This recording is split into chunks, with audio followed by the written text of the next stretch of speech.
แพะขีดเปิดภาพออกมาบันนี้พี่น้องเลยพากันเตรียมเครื่องใส่บาตรญาติน้ำหลังจากที่จบงานเนาะพี่น้องแล้วก็มาใส่บาตรตักบาตรญาติน้ำบาตรยามตอนเช้าๆพี่น้องเลยกับทักทายสบายดีเด้อเนาะบัดขู่ทุกคนในยามตอนเช้าๆพี่น้องบรรยากาศลมมื้อนี้ลมหนาวนะพี่น้องเมื่อคืนนี่กับว่าบ่ได้หลับบ่ได้นอนเมื่อคืนพี่น้องเลยกันอยู่ครบงานน้ำกันจนเท่าแจกเท่าทั่วเดี๋ยวพอเพิ่นก็กำลังขึ้นมาพี่น้องเลย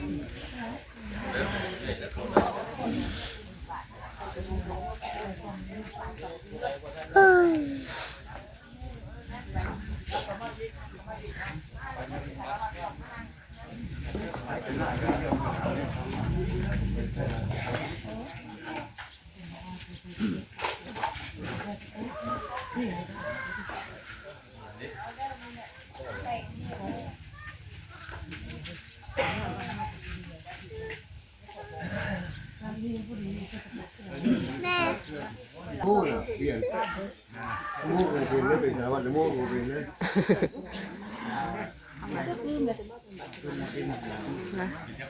จะโกงใช่ไหม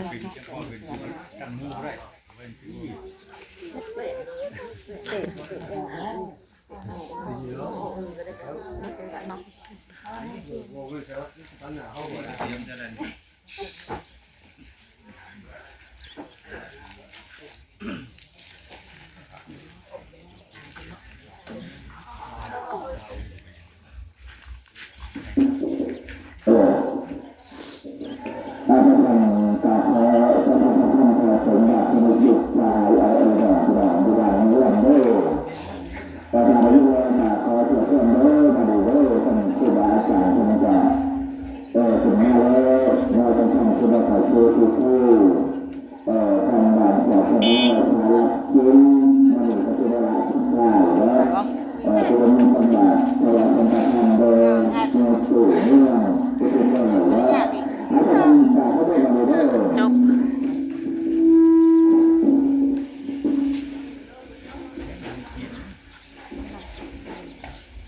กลับลูกกลับแม่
เพิ่นเต็มนะเพิ่นคือยังบ่มาถอกบาทนะ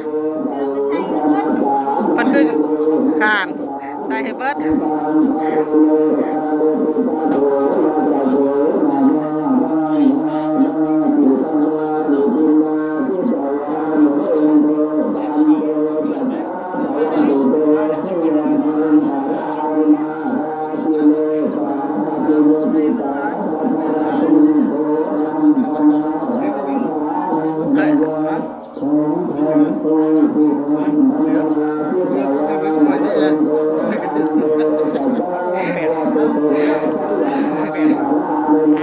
ยังเงินเดือ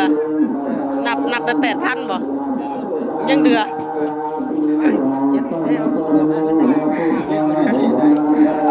7บ่7 บาทเนาะ7 บาท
ขอบใจ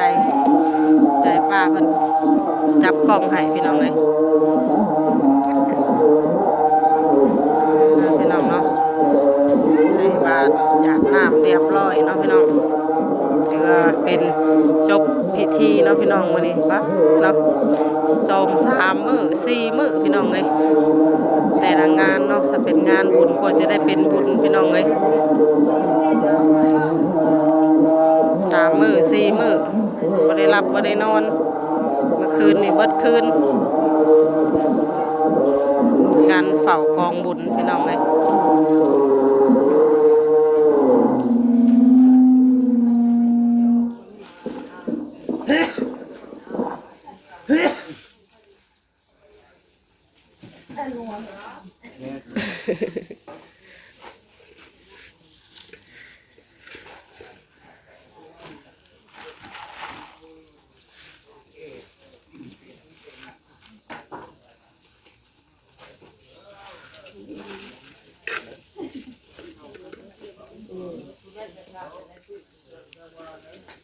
ตามหลักให้เนาะ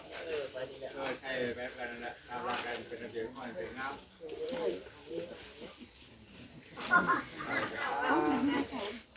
ใส่ไปเรื่อยๆไม่ต้องเฝ้า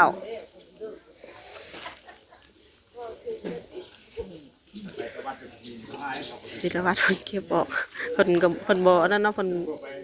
บ่หาแนวใส่ชื่อเรกต้องงอไปงอมาแล้วจับจับเอาแล้วขึ้นมาต่อฮะ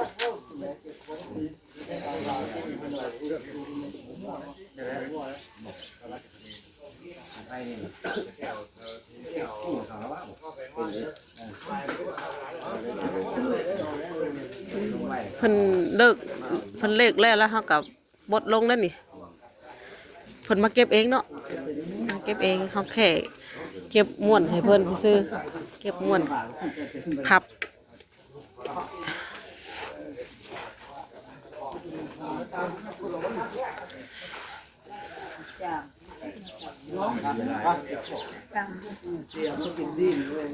เมนกิน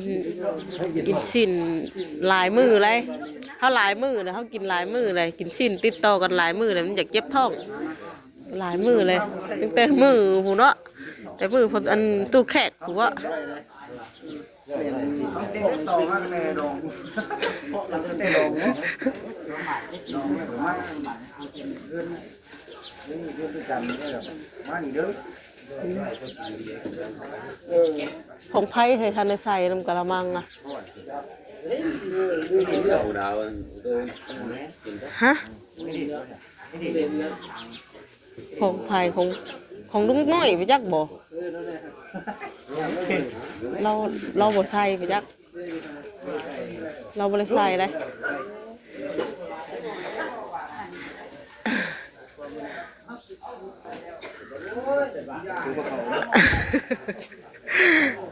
ว่าแต่นางว้าวของไผ่ว่าเห็นคันของไผ่จะต่อไป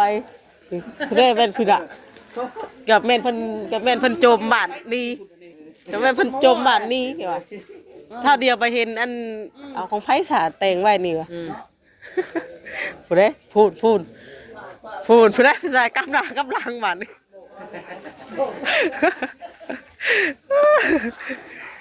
ลุงเขา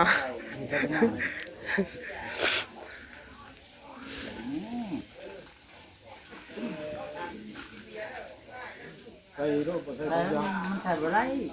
แบบพัดเลย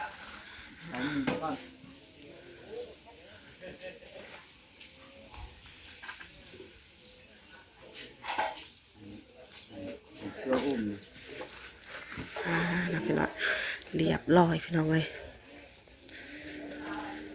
ถือว่าจบผ่านเรียบร้อยเนาะพี่น้องการใส่บาตรหยาดน้ำส่งไปหาผู้ดวงรับเนาะพี่น้อง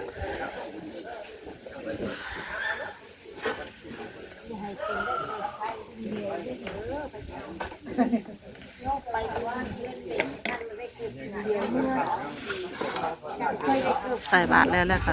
มาถวายผ้าเขาพี่น้อง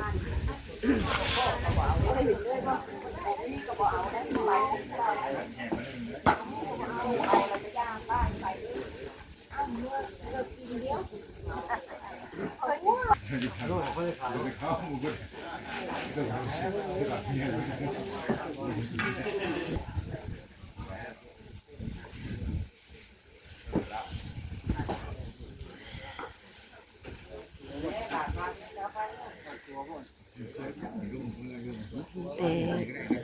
ถวายบาทถวายผ้าขาวแล้วก็ถวายของบุญถวายต้นแล้วก็ถือว่าเป็นอันจบสิ้นเนาะพี่น้องเนาะจบพิธี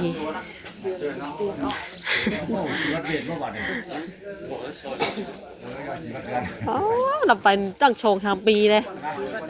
เนาะมันไม่ใช่ไปโรงวัดซะแล้วไปโรงวัดบ่นี่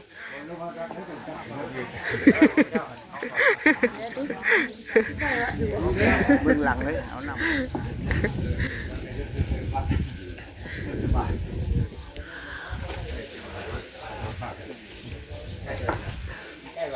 จะ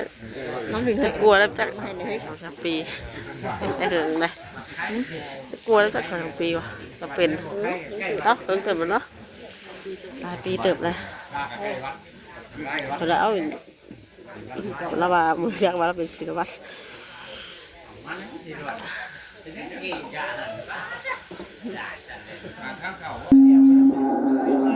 ฝักเลิกกับบอคอยซัดเลยเนาะ